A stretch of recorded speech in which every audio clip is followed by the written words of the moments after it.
మొదటిసారి పవనన్ని మొదటిసారి కలిసింది ఐ థింక్ 2014 ఎన్నికల పోలింగ్ తర్వాత రిజల్ట్స్ ముందర.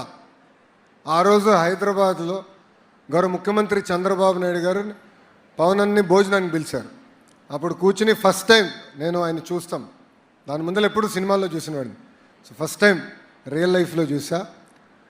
కానీ నాకు లాస్టింగ్ ఇంపాక్ట్, మనం ఎంతోమంది కలుస్తాం మన జీవితంలో, కానీ ఒక వ్యక్తి ఒక ఇంప్రెషన్ మన పైన ఉంటుంది. ఒక వ్యక్తిని చూసిన తర్వాత వాళ్ళ ప్రవర్తన వల్ల అదంతా. అది నేను గౌరవ ముఖ్యమంత్రి చంద్రబాబు నాయుడు గారిని రాజమండ్రిలో జ్యుడిషియల్ రిమాండ్లో పెట్టినప్పుడు ఆ రోజు పవన్ అని వచ్చారు. I think 3rd day 4th day. ఆ రోజు మేము మాట్లాడుకున్న విధానం, గౌరవ ముఖ్యమంత్రి గారు కలిసాం, బయటకు వచ్చాం, మేము మాట్లాడుకున్నాం.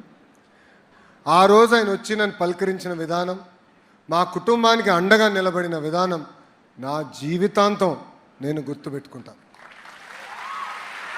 This is my advice to you also.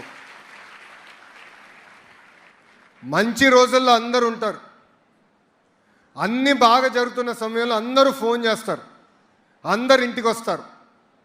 కానీ అదే కష్టకాలాలు కుటుంబాన్ని కానీ మనకు వస్తే చాలా తక్కువ మంది మనతో అండగా నిలబడతారు.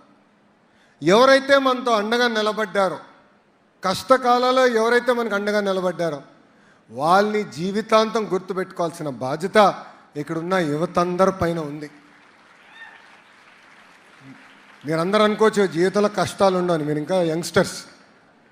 ఇక్కడ చాలామంది under the age of 20. You are starting your journey. Life is a journey. So ఆ జర్నీలో ఈ టిప్ ఒకటి గుర్తుపెట్టుకోమని మిమ్మల్ని కోరుతున్నాను.